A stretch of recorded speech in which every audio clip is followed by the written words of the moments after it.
May the words of my mouth and the meditation of my heart be acceptable in your sight, O Lord, my strength and my Redeemer.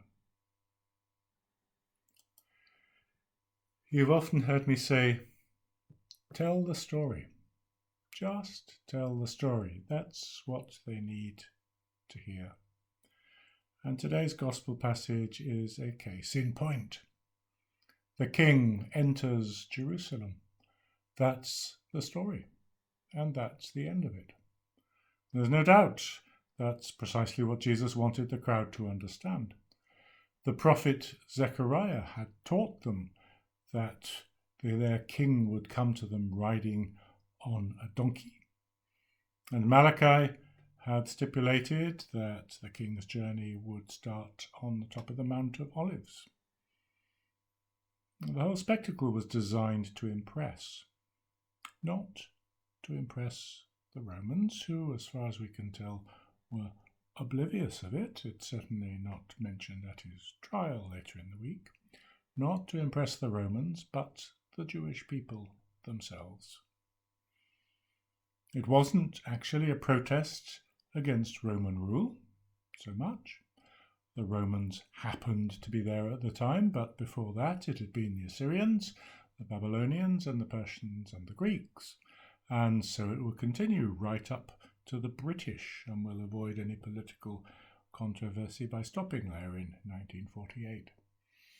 Not a protest against the Romans so much as against whoever was claiming to be the shepherd of the holy people of God, other than the Lord himself. "Are you a king?"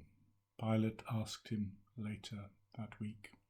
And Jesus gave no straight answer, but the title over the cross, Jesus of Nazareth, King of the Jews, that said it all.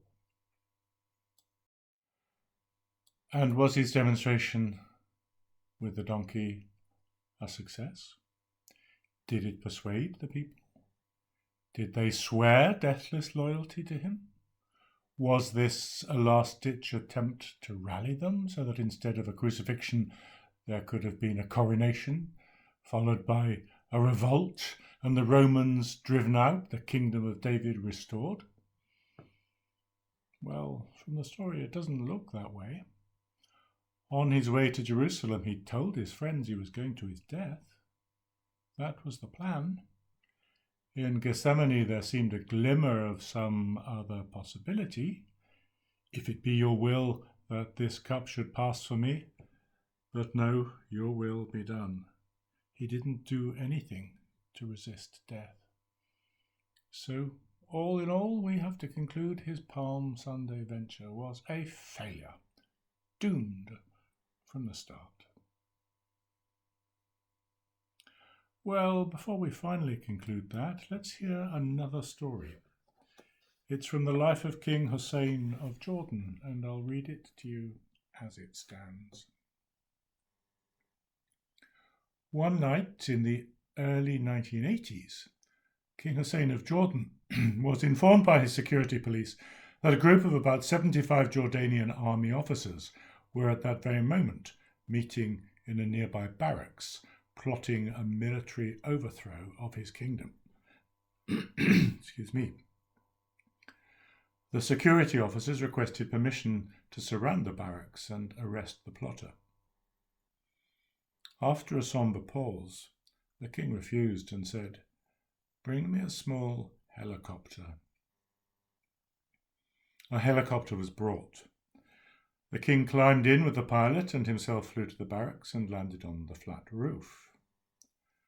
He told the pilot, "If you hear gunshots, fly away at once without me." Unarmed, the king then walked down 2 flights of stairs and suddenly appeared in the room where the plotters were meeting and quietly said to them, "Gentlemen, it has come to my attention that you're meeting here tonight to finalize your plans to overthrow the government, take over the country, and install a military dictator. If you do this, the army will break apart and the country will be plunged into civil war. Tens of thousands of innocent people will die. There is no need for this. Here I am. Kill me and proceed. That way, only one man will die. After a moment of stunned silence, the rebels as one rushed forward to kiss the king's hands and feet and pledge loyalty to him for life. A story of great bravery and practical wisdom, one which deserves to be told, retold, part of the law that needs to be passed on from generation to generation. If only Jesus could have done something equally bold, equally clever. He could have lived to tell the tale.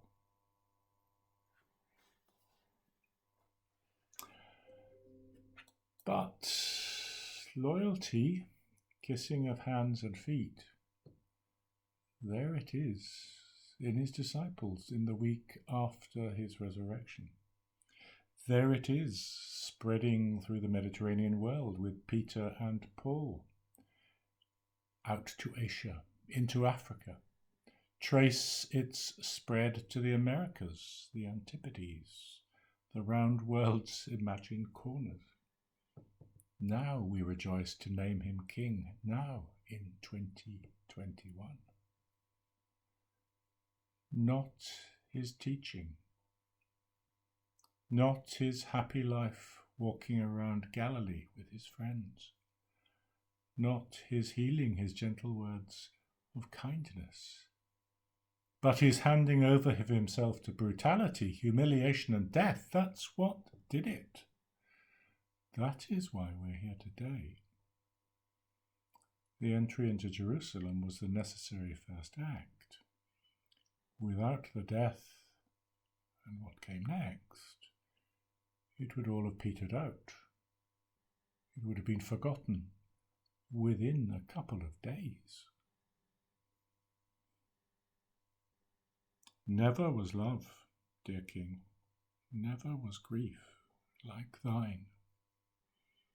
This is my friend, in whose sweet praise I all my days would gladly spend. Tell the story